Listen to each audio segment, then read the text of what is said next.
Greetings to all my classmates from San Carlos High, class of 1965. This is Gary Limbrick speaking, and with the help of a few classmates, we put together this video so you can relive the hike up Melendy Drive.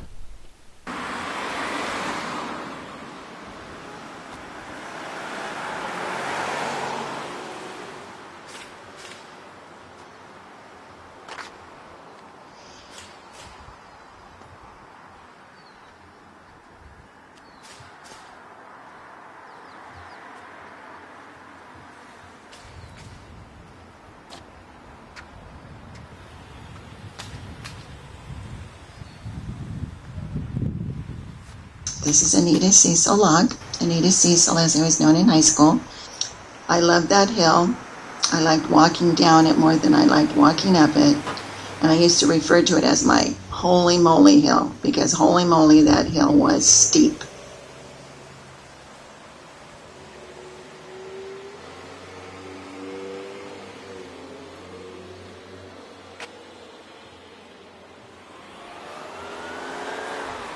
And I really appreciate that you showed us that big block, our big boulder at the bottom of the hill, that it still stands.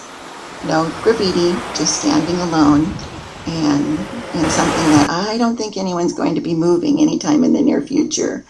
So we do have that memory as well.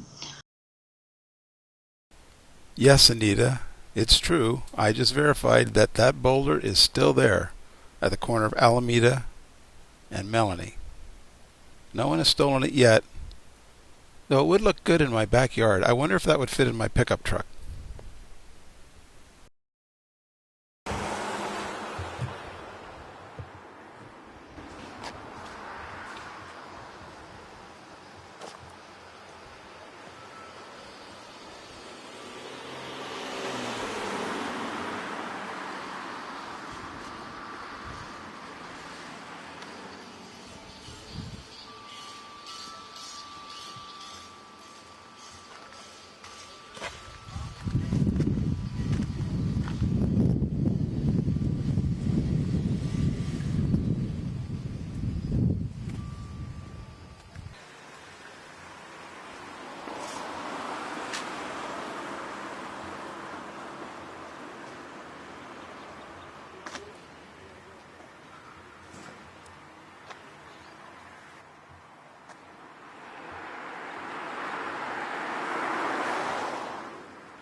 I remember some September mornings when school was starting up and the hill seemed very steep. It was hot and we were dressed in new school clothes for September in a cooler climate.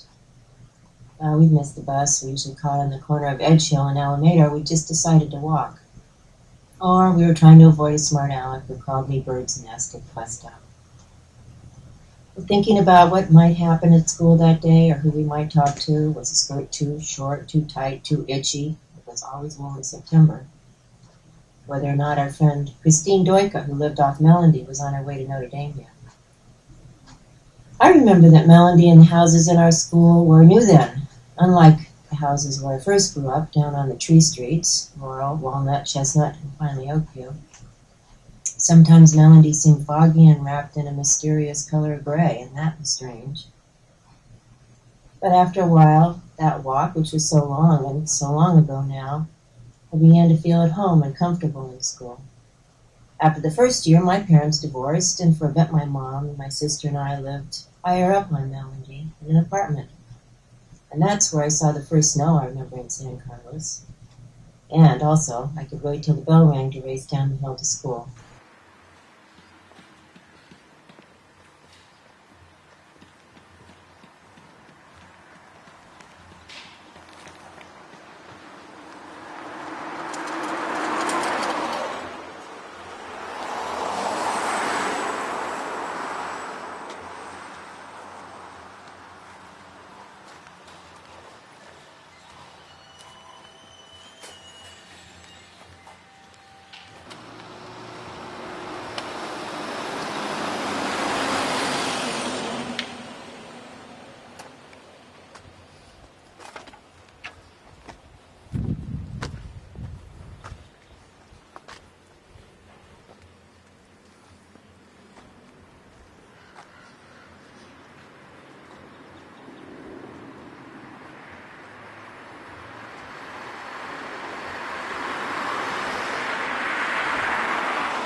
Now, my next door neighbor and my best friend in high school was Pam Bindle. My other best friend was Magnus Erickson.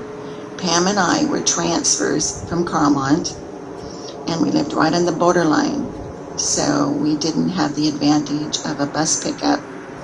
Pam's mom and dad were great, and lots of times her mom would give us a ride up the hill, and in, I'd say, mid-senior year, maybe early senior year, her dad started letting her drive his great old blue Plymouth, and so as the year progressed, we didn't have to walk as much. I had a chance to talk to Pam Bendel recently, and she also remembered driving the blue Plymouth to school at Melendy Drive. But what really stuck out in her mind was the dreaded stoplight at Britton and Alameda. Those of us who drove standard transmissions remember coming up Britton to a red light at Alameda. And there you are right now. You're sitting at the stoplight, stomping on the brake, waiting for the light to change. But then you notice a police cruiser pulls up behind you. Then the light turns green and terror sets in. Brake, gas, clutch, so many pedals, so little time. But we digress here. Back to our walk up Melendy.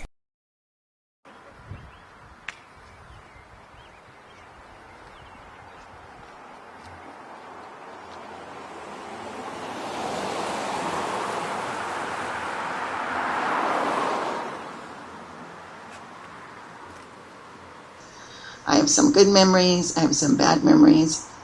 Now, in the 60s, fashion started changing for the girls. Our eyeliner got darker and thicker, our skirts got shorter, and our hair got bigger. And I have to admit, my hair got bigger and bigger and bigger. And my mom was a strict little sweet German lady who wasn't too thrilled about backcombed, heavy sprayed, wild hairdos, short skirts, or a lot of makeup. So how I left my house on Arroyo with Pam or by myself, I might look a lot different when I got up the hill from how I looked when I left my house. I'd have to be in full makeover mode. And so you can imagine taking Arroyo, which is a hill, going down Lupin Way, and then going up Melendy Drive while adjusting your eye makeup, ratting your hair more, poofing it up, spraying it with Aquanet, the godsend and best invention ever for big ratted hair. I loved it. And carrying your books and making it up that hill. So just, make a little image of that. Then add some fog or some rain and some wind, and you've got one big gooey messy hairdo by the time you reach the top of the hill. That's one of my memories. So that's not such a good one.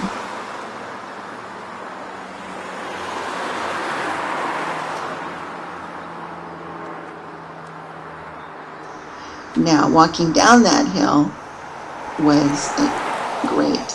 I loved it. The school day was over, and you're all relaxed, and the sounds, everybody was in a good mood. Well, not always, but most of the time we were in a good mood. And the views were great, and the sounds were better. You would hear the cars coming down, downshifting, playing music, sometimes, some yelling back and forth. But it was like a surge of young teenage boy testosterone. Everyone was you could tell whose car it was coming down the hill by the sound of their engine. And you sort of had that competitive thing going on with whose car was the best and who was coming next. So I remember coming down the hill.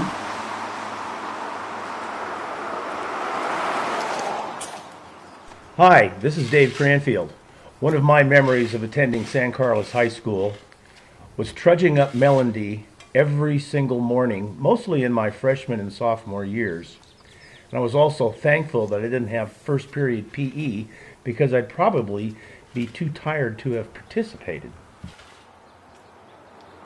I haven't been back to San Carlos for many, many years.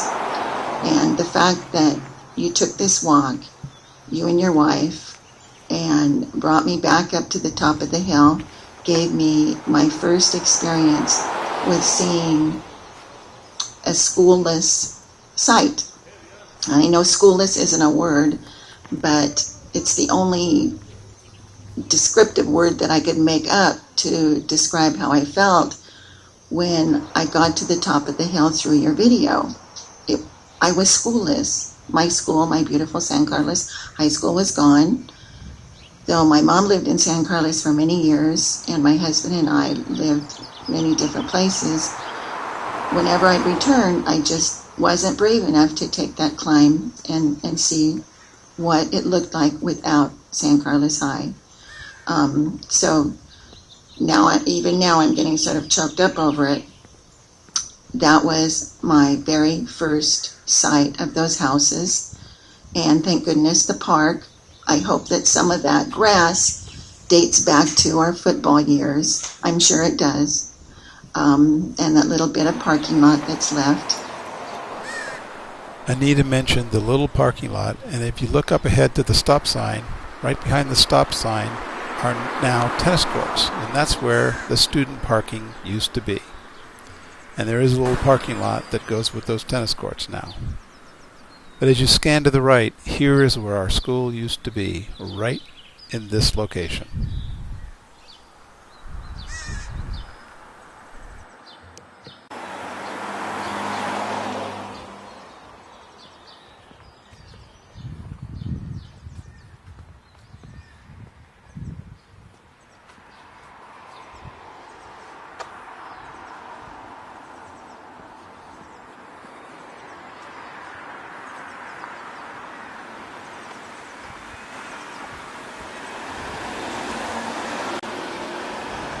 I just hope that other classmates watch this video, think back on how they had to walk up that hill or how many times they drove down that hill, and that they can share some of their memories as well.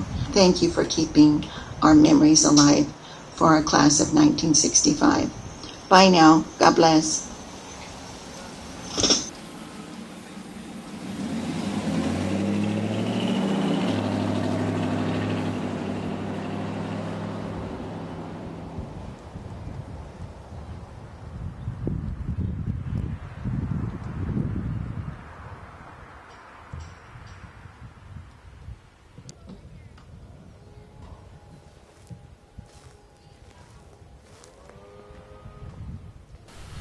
Congratulations, you've made it to the top of Melendy, and we haven't had to call an ambulance to get here.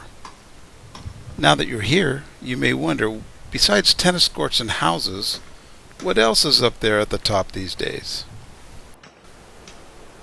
Well, you will find out when you watch our next video now in process, so stay connected through our website and our Facebook group. Thanks again to Anita, Louise, Lisa, and Dave for sharing their experience in hiking up the hill. We hope you've enjoyed our walk up Melendy and that it's brought back some fond memories of our days together. Our school may be gone, but these memories remain in us all.